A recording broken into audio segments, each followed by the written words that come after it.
এখন পুলওয়ামা থেকে আমি আপনাদের গ্রাউন্ড রিপোর্ট করে দেখাচ্ছি। হচ্ছে সে পুলওয়ামা এইসব জায়গায় আমাদের সৈনিকদের লাশ ছিন্ন হয়ে পড়েছিল, মৃতদেহ, কোনো গাড়ির পার্টস ওই দূরে গিয়ে পড়েছিল। মানে এক বিভৎস ঘটনা ঘটেছিল সেই সময়। আমি তখন খুবই মোটামুটি ছোটো, ক্লাস 11-12 করি হয়তো, আমার মনে আছে সেই দিনটা। এটাই হচ্ছে সেই পুলওয়ামা। মানে প্রত্যেক ভারতীয়র কাছে একটা বিশাল বড় ক্ষত, একটা বিশাল বড় ক্ষতের দিন। আপনারা দেখতে পাচ্ছেন যে চারিপাশের মার্কেট, এই হচ্ছে সেই রাস্তা। জানেন তো দর্শক, এই রাস্তা মোটামুটি 1 কিলোমিটার গর্ত হয়ে গেছিলো সেই সময়, মানে এমন ব্লাস্টিং হয়েছিল। আর হাই সেন্সার এরিয়া দুটো, সেটা কাশ্মীরের, জম্মু কাশ্মীরের একটা সুন্দর পরিবেশকে তারা বিলম্বিত করে তুলেছিল। এখানকারই এক যুবনেতা যে লস্কর জঙ্গি গোষ্ঠীর সঙ্গে মিলিত হয়ে এই ঘটনাটি ঘটিয়েছিল। মানে ভাবা যায় না তারা পাকিস্তানের ওপর থেকে আমাদের ভারতে কীভাবে এই রকম ঘটনাগুলো চোখের আড়ালে করে উঠতে পারে। মানে এটা একটা ভাবার বিষয়, মানে অকল্পনীয় বিষয় যে কীভাবে করে উঠতে পারে তারা। তারাও তো ভারতীয়, সেও তো ভারতীয়, তাহলে তার মাথায় চিন্তাভাবনা এর উপরে। আর সে তো একা করেনি, সে অনেকে সম্মিলিত একটা বাহিনী নিয়ে সেই ঘটনা ঘটিয়েছে। তাহলে কী করে সম্ভব হলো যে আমাদের এই ভারতের বুকে সেই ঘটনা ঘটাতে পারল?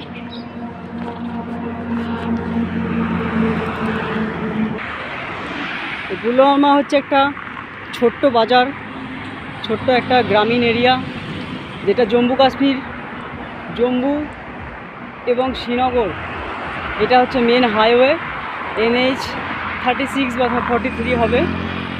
তো এই হাইওয়ে সেনার আমাদের CRPF-এর জওয়ানরা তারা তাদের নির্দিষ্ট ব্যাটালিয়নে পৌঁছেছিল।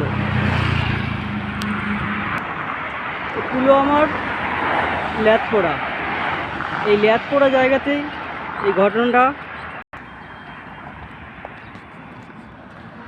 পুলওয়ামা শহর, তার একটি ছোট গ্রাম ল্যাথপোরা, যেখান দিয়ে জম্মু এবং শ্রীনগর ন্যাশনাল হাইওয়ে চলে গেছে। সেই হাইওয়ের উপরেই এই ঘটনাটা ঘটেছিল। এই জায়গাটাকে কেশর ভ্যালি নামে খ্যাত। যেমনি অ্যাপেল ভ্যালি আছে, এটা ঠিক সেমনি কেশর ভ্যালি। আপনারা হয়তো দেখতে পাচ্ছেন আশেপাশে যেসব দোকানগুলো রয়েছে, এগুলো 90% দোকানে হচ্ছে কেশরের, মানে কেশর, মানে কাশ্মীরি যে স্যাফরন হয়, তা অরিজিনাল যে কাশ্মীরি স্যাফরন, তার বিভিন্ন বড় বড় স্টল খোলা রয়েছে এখানে। খুব একটা শান্তিপূর্ণ শিল্পের জায়গা, কিন্তু কিছু মানুষের মধ্যে যে এত এত বেশি পরিমাণে মানে রাগ বা আমাদের দেশের প্রতি একটা রাগ বা কিছু খুশি আছে, সেটা মানে সেখান থেকে গ্রাউন্ড রিপোর্ট না হলে সেই জিনিসটা বোঝা যায় না। আমি আপনাদের গ্রাউন্ড রিপোর্ট করে দেখাচ্ছি দর্শক। আর হ্যাঁ, এখানকার মানুষের মধ্যে আমি কিছু মানুষকে জিজ্ঞেস করছিলাম যে জায়গাটার ব্যাপারে, মানে তারা এখানকারই লোক কিন্তু ব্যাপারটা ইগনোর করে যাচ্ছে। মানে তারাও এখন তাদের মধ্যে থেকেও এখনও কতটা যায়নি, মানে তারাও এখন এই জিনিসটাকে ভয় পায় যে বিগত হয়ে গেল 7 বছর আগে এই ঘটনাটা ঘটেছিল। মানে তার মানে ভাবুন কী বিভৎস লেভেলের ঘটনা ঘটেছিল এখানে। একটা বিশাল ব্লাস্ট যাকে বলে, 400 টনের বেশি মানে এক্সপ্লোসিভ তারা এই রোডের মধ্যে বিছিয়েছিল। ভাবতে পারছেন, এই যে রোড দেখতে পাচ্ছেন, এই রোডের মধ্যে তারা বিছিয়ে রেখে দিয়েছিল 400 টনের। মানে কান পর্যন্ত খবর হয়নি। তার মানে এখানকার যে লোকালস, তারাও এই ব্যাপারে কিছু জানতো। হ্যাঁ, অবশ্য পরবর্তীতে প্রচুর সার্চিং অভিযান চালিয়ে বহু লোকালসকে গ্রেপ্তার করা হয়েছে এবং যারা এর সঙ্গে যুক্ত ছিল তাদেরকে কঠোর সাজা দেওয়া হয়েছে। কিন্তু এটাই কি শেষ দর্শক? না, এটা কী করে শেষ হয়? যে তারা ভারতীয়, প্রথম কথা তারা ভারতীয়, তারা ভারতীয় হয়ে কী করে তারা ভারতের বুকে, মানে নিজের মায়ের বুকে যেখানে তারা বাস করছে, জন্ম নিয়েছে, সেই জায়গায় কী করে ঘটনা ঘটে?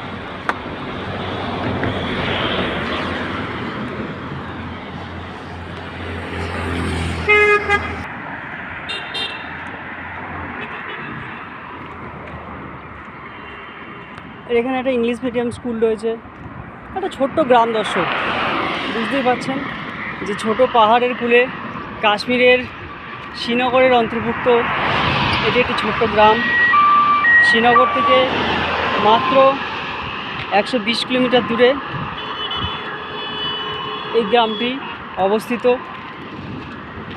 এখানে আসতে গেলে আপনাকে শ্রীনগর থেকে বা বাগদাম থেকে আপনাকে ট্রেন ধরে কুকরনাগে নামতে হবে। হ্যাঁ, কুকরনাগ হচ্ছে একটা রেলওয়ে স্টেশন। এই কুকরনাগ রেলওয়ে স্টেশনে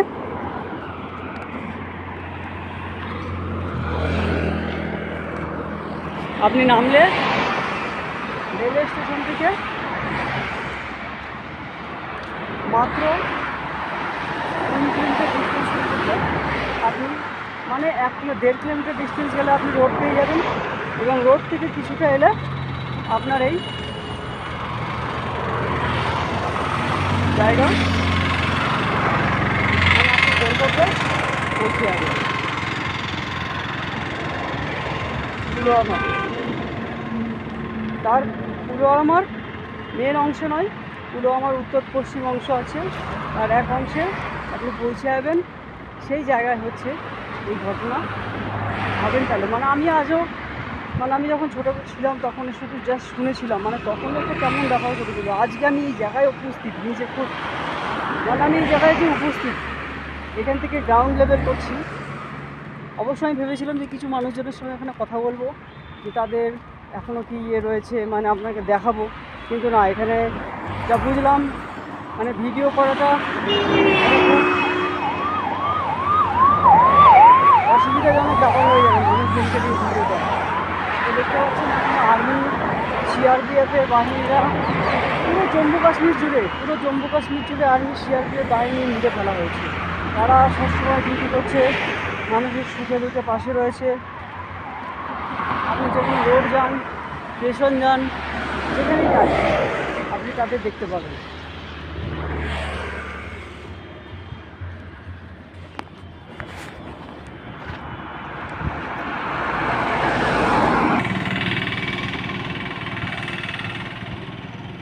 এই যে দূরে দেখতে পাচ্ছেন যে আমাদের আর্মি জওয়ানরা রাউন্ড মার্চ করছে বিভিন্ন জায়গাতে।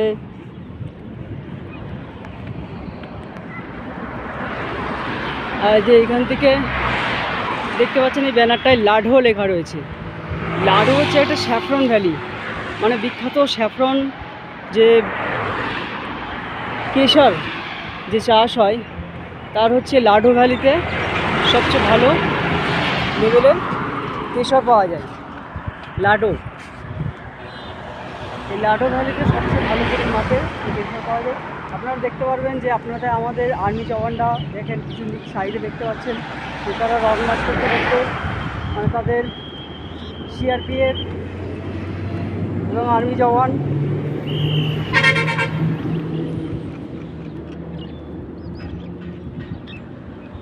আমাকে অবশ্যই তাকিয়ে দেখলেও সঙ্গীত মানে এরা সব কিছু এখানে খেয়াল রাখে এখন, মানে নিখুঁত থেকে নিখুঁত জিনিসটাকে মানে আমাদের জওয়ানরা ধ্যান রাখে, যে কোনো যাতে নতুন করে আবার যেন কোনো অঘটন বা কোনো কিছু যাতে না ঘটতে পারে। কিন্তু মানুষের মধ্যে আমি বুঝে পাই না যে একজন ভারতীয়, তুমি একজন ভারতে জন্ম নিয়েছো, মানে যেইখানে তুমি জন্ম নিয়েছো সেই জায়গার প্রতি তোমার একটা ঋণ থাকে। তো তুমি ঋণটাকে চোখাবে কোথায়, তুমি আরও ঋণের বোঝা বাড়িয়ে দিবে একটা ঘটনা ঘটবে। তাহলে মানে তারা কীরকম মেন্টালিটি রাখে, মানে যেই জায়গাতে তুমি জন্মাচ্ছ দর্শক, সেই জায়গার মধ্যে একটা আলাদা ভালোবাসা, একটা টান থাকে। আর তুমি সেই জায়গার মধ্যে প্ল্যানিং করিয়ে পাকিস্তানের সঙ্গে হাত করে মানে আমি বুঝে পাই না এরা কী মানসিকতা সম্পন্ন মানুষ, বা এরা কী মানসিকতা নিয়ে জন্ম নিয়েছে যে এইরকম ধরনের মানসিকতা রাখে। কিন্তু হ্যাঁ, এই কাশ্মীর যতটাই সুন্দর ততটা এখনও সুন্দর, সেটা নিয়ে অসুবিধা নেই। কিন্তু হ্যাঁ, কিছু মানুষজন আছে, মানে আমাদের আর্মি জওয়ানরা আছে বলে এতটা সাহস করে দর্শক ঘুরতে পারছি, আপনাদেরকে ভিডিও করে দেখাতে পারছি। আদারওয়াইজ পারতাম না। সাহসই করতে পারতাম না এত, যে এইখানে এসে এই কাশ্মীরের একটা মুসলিম অধ্যুষিত এরিয়া। অবশ্য মানুষ সবাই ভালো, কিছু মানুষ যারা খারাপ, দেখেন আর্মিরা আবার রং মাছ করতে করতে আবার এইদিকে এলো।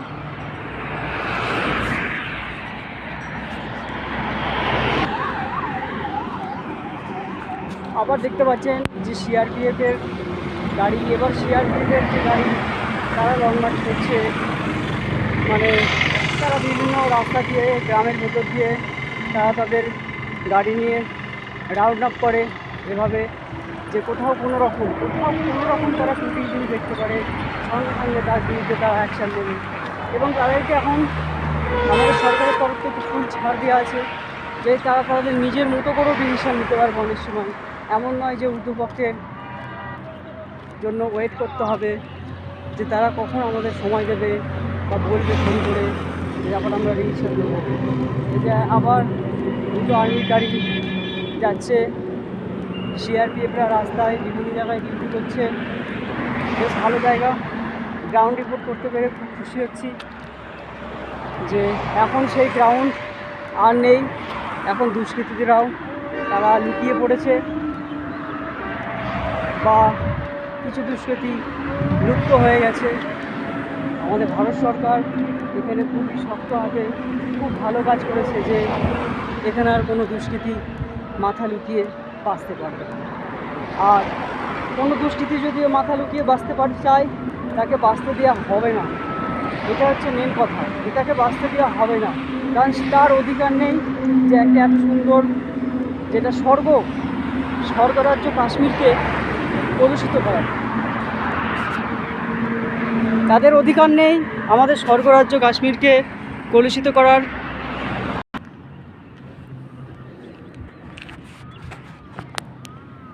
আপনারা পুরো পিছন দিকের সাইড সিন দেখতে পাচ্ছেন দর্শক, কত সুন্দর একটা ভ্যালি, পাহাড়ি এরিয়া। ওই যে নিচের জায়গাটা দেখছেন, ওই জায়গাটাতেই পুলওয়ামার ঘটনা ঘটেছিল। মানে এখনও অবাক লাগে জায়গাটাকে দেখুন ঠিক আপনারা, যে কত সুন্দর একটা পাহাড় ঘেরা ছোট্ট গ্রাম। ঠিক এই বরাবর যে জায়গাটা দেখতে পাচ্ছেন, এই যে গাড়ি যাচ্ছে, ঠিক এই জায়গাটাতেই আমাদের এই পুলওয়ামার ঘটনা ঘটেছিল।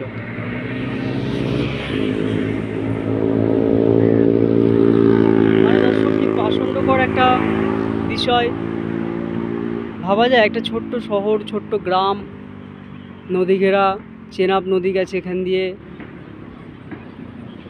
চেনাব নদীর তীরে একটা ছোট্ট গ্রাম, সুন্দর গ্রাম, সেখানে যে এরকম মেন্টালিটি করা মানুষ বসবাস করে, এটাই ভাবা মুশকিল যে কী করে তারা এইরকম ঘটনাগুলো ঘটাতে পারলো।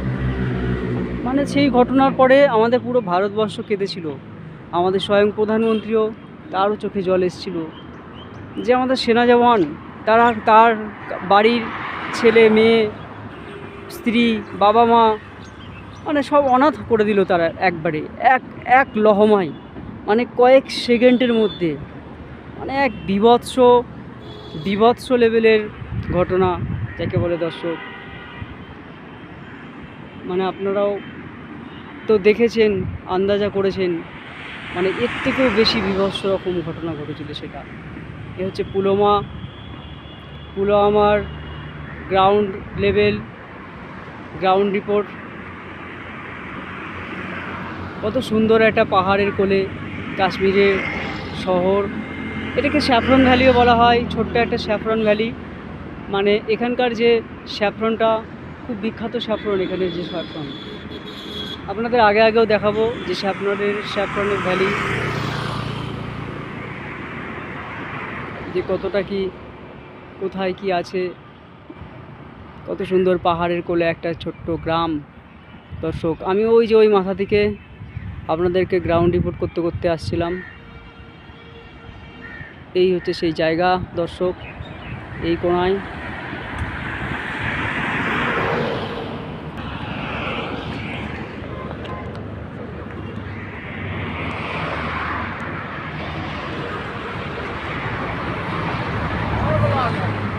আপনাদের মনে থাকবে দর্শক, কিছু আমাদের যাকে বলে ইয়াং ছেলে, তারা তাদের কাশ্মীরি ভাষায় আমাকে কিছু সম্বোধন করলো। অবশ্য কাশ্মীরি ভাষা আমি কিছু কিছু হালকা হালকা এখন বুঝতে পারছি, মানে ধরতে পারছি ভাষাটা বেশ। কাশ্মীরি লোকজন কিন্তু দর্শক খুবই ভালো, কিন্তু কিছু পার্সেন্ট লোক, মানে কিছু পার্সেন্টকে সামাল দেওয়াটা খুব কঠিন হয়ে যায়। মানে ভালোর মাঝখানে যে কিছু পার্সেন্ট খারাপ লোক লুকিয়ে আছে, ধরেন আপনি পুরোপুরি বুঝে নিয়েছেন যে এখানে সবাই ভালো, এবার যখন ওইখানেই 1%, এবার সব ভালো কখনো হয় না, তার কিছু তো খারাপ থাকে। যে এত সুন্দর একটা জায়গা, এত সুন্দর মানুষজন এখানকার, তো তার মধ্যে কিছু মানুষ শয়তানের মুখোশ পরে লুকিয়ে রয়েছে, এটা একটা অবাক করা বিষয় দর্শক।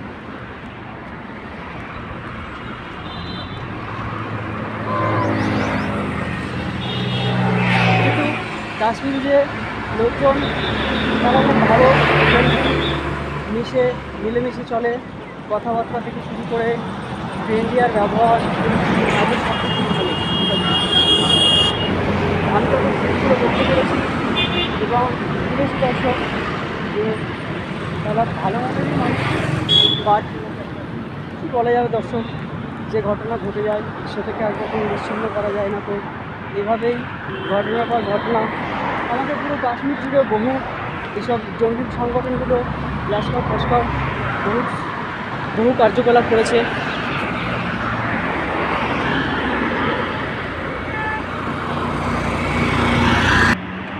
এখন এখানে সিআরপিএফের 110 ব্যাটালিয়ান ফোর্স নিযুক্ত করা রয়েছে এবং এইভাবেই আর্মি এবং সিআরপিএফের বহু জওয়ান এইখানে ডিপ্লয়েড করা আছে।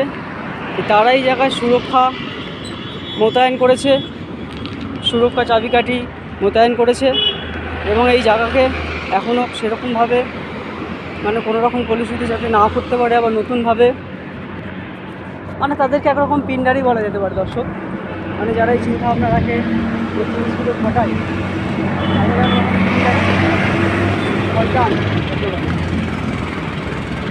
তারাই দেশে থাকার যোগ্য নয়। তাদের যেহেতু পাকিস্তান ভালোবাসা তাদের ভেতরে রয়েছে, তারা পাকিস্তান চলে যেতে পারে দর্শক। এমন একটা রুলস হওয়া দরকার যে যারা এই রকম চিন্তাভাবনা রাখে আমাদের দেশে থেকে, যে তাদেরকে মৌকা দেওয়া দরকার যে যাও তোমরা পাকিস্তানে দেখো, বুঝতে পারবে জীবন কাকে বলে। এইখানে তো সব কিছু সহজলভ্য, ভালোভাবে পাচ্ছ দর্শক তোমরা। যখন এইরকম চিন্তাভাবনা, বাজে চিন্তাভাবনা রাখা মানুষগুলো যখন বুঝবে যে এর ভ্যালুটা কী, তখন তারা বুঝতে পারবে।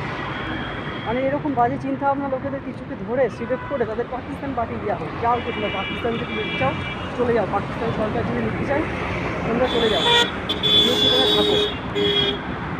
এবং তারা যখন ওখানে থাকবে, ওখানে বুঝতে পারবে যে কী কারাপশনটা ওখানে হয় পাকিস্তানে, আর কী লেভেলের যে চুরি ডাকাতি মানহানি খুন মানে কী লেভেলের হয়, এবং ওখানে যে জীবন কীভাবে চালাতে হয়। তারা যখন ওখানে জীবন কাটাবে কিছুদিন, তখন বুঝতে পারবে যে না, ভারতীয় সেরা, ভারতের মতো একটা দেশ হয় না পৃথিবীতে, ভারতের মতো একটা দেশ পাওয়া যায় না। কারণ ভারতের মতো দেশ পৃথিবীতে কি, এই পুরো বিশ্বে আর কোথাও নেই, পুরো ব্রহ্মাণ্ডে কোথাও নেই, বিশ্ব কি পুরো ব্রহ্মাণ্ডে ভারতের মতো দেশ আর কোথাও নেই। যাই হোক, পুলওয়ামা থেকে আমার এই গ্রাউন্ড রিপোর্ট কেমন লাগলো আপনারা বলবেন। এখানে দেখতে পাচ্ছেন বহু পর্যটকের ভিড়, মানে কাশ্মীর যাওয়ার, কাশ্মীর এবং জম্মু থেকে এটা হচ্ছে মেন রাস্তা, এখান থেকে পর্যটকের ভিড়, এটা স্বাভাবিক। পর্যটকরা এখানে দাঁড়িয়ে চা খায়, চা পাতি খেলো, ধরেন যে এখান থেকে কেশরটা সংগ্রহ করে, মানে কেশরের হচ্ছে মেন ভ্যালু এই জায়গাটা। তো এখান থেকে তারা কেশরগুলো সংগ্রহ করে যে যার যাত্রাপথে এগোতে থাকে। দর্শক আপনারা বলবেন যে আমার এই যে গ্রাউন্ড রিপোর্টটা কেমন লাগলো। একবারে স্বয়ং কাশ্মীরে এসে কাশ্মীরের যে পুলওয়ামা সেই জায়গা থেকে আমি আপনাদের গ্রাউন্ড রিপোর্ট করে দেখালাম। আপনাদের মতামত আপনারা অবশ্যই পোষণ করবেন, কমেন্টের মাধ্যমে জানাবেন এবং বন্দে মাতারাম, বন্দে ভারত অবশ্যই লিখতে ভুলবেন না কমেন্টে। এবং এরকম আরও নতুন নতুন ভিডিও পেতে আমাকে অবশ্যই কমেন্টে জানাবেন। আমি অবশ্যই এখন ইউটিউবের দুনিয়ায় নতুন পা রেখেছি, নতুন নতুন আপনাদেরকে নতুন নতুন জায়গা, এবং আমি নিজেকে এন্টারটেনমেন্ট করতে এবং আপনাদের এন্টারটেনমেন্ট করতে আগ্রহী। মানে নিজের সঙ্গে আমি আপনাদেরকে এন্টারটেনমেন্ট করছি। নমস্কার, জয় হিন্দ, ভালো থাকবেন, সুস্থ থাকবেন দর্শক। এই বলে আমি আপনার পুরোনো ভিডিও ক্লোজ করলাম, এবং ভবিষ্যতে আবার যদি এখানে আসি আবারও আমি আপনাদের একটা গ্রাউন্ড রিপোর্ট করে দেখাবো। তখন আমি চেষ্টা করব যে এখানকার কিছু জনগণ, দর্শক, তাদের সঙ্গে কথা বলার, পাশাপাশি এখানে থাকারও চিন্তা ভাবনা নেব প্রতিদিন, যে এখানকার মানুষ এখনও এখানে চিন্তা ভাবনা থেকে কতটা বেরোতে পেরেছে, বা এই ব্যাপারটা সম্বন্ধে কতটা চিন্তা ভাবনা রাখে। যাই হোক, এখানকার কিছু বাচ্চা ছেলে মেয়ে আছে যাদের বিরূপ মতামত আমি দেখলাম, কথাবার্তা বলে বুঝতে পারলাম। ঠিক আছে, থাকে, তারা তো এখন বাচ্চা, এবং মানুষের যে একটা ভালো জীবন কাটানো, সেটা হচ্ছে সবচেয়ে বড়ো ব্যাপার। যারা এই ঘটনাগুলো ঘটিয়েছে তারা কি এখন সুস্থ জীবন কাটাচ্ছে? তারা জেলের কোনায় পড়ে আছে, কারণ ফাঁসি হয়ে গেছে, সব অসুস্থ একটা জীবন কাটাচ্ছে। আমি বলি, চলুন আপনারা আসুন, আমরা সবাই মিলে একটা সুস্থ জীবন কাটাই। গরিব যে গরিব, যে বড়লোক সে বড়লোক, কিন্তু সুস্থ জীবন সবাই কাটাতে পারে। একটা গরিব মানুষও একটা সুস্থ জীবন কাটাতে পারে, একটা বড়লোক মানুষও সুস্থ জীবন কাটাতে পারে। সেটা আপনার হাতেই, আপনার উপরে ডিপেন্ড করবে যে আপনি কোন জীবনটা কাটাতে চান। বহু মানুষের কাছে বহু টাকা থাকা সত্ত্বেও সে একটা ভালো জীবন লিড করতে পারে না, কিন্তু কিছু মানুষের কাছে দেখবেন সামান্য টাকা, যেমন আমি আমার উদাহরণ দিয়েই বলছি, আমার পক্ষে সত্যি বলছি, আমার কাছে এখন একটা রুম ভাড়া করার মতো টাকা নেই, কিন্তু দেখেন আমি আমার স্বপ্ন নিয়ে বাঁচি, আমি একটা সুন্দর জীবন লিড করি। আমাকে অনেকেই বলে যে তুমি একটা খুব সুন্দর জীবন লিড করছো, মানে এরকম জীবন কিন্তু সচরাচর সহজে সবাই লিড করতে পারে না। তো ভালো, বেশ, আমি এর বাইরে কিছু বলবো না দর্শক। আপনারা আমার পাশে থাকবেন, সুস্থ থাকবেন, ভালো থাকবেন, এই বলে আমি আপনার পুরো আমার ভিডিও কমপ্লিট করলাম। জয় হিন্দ, বন্দে মাতরম।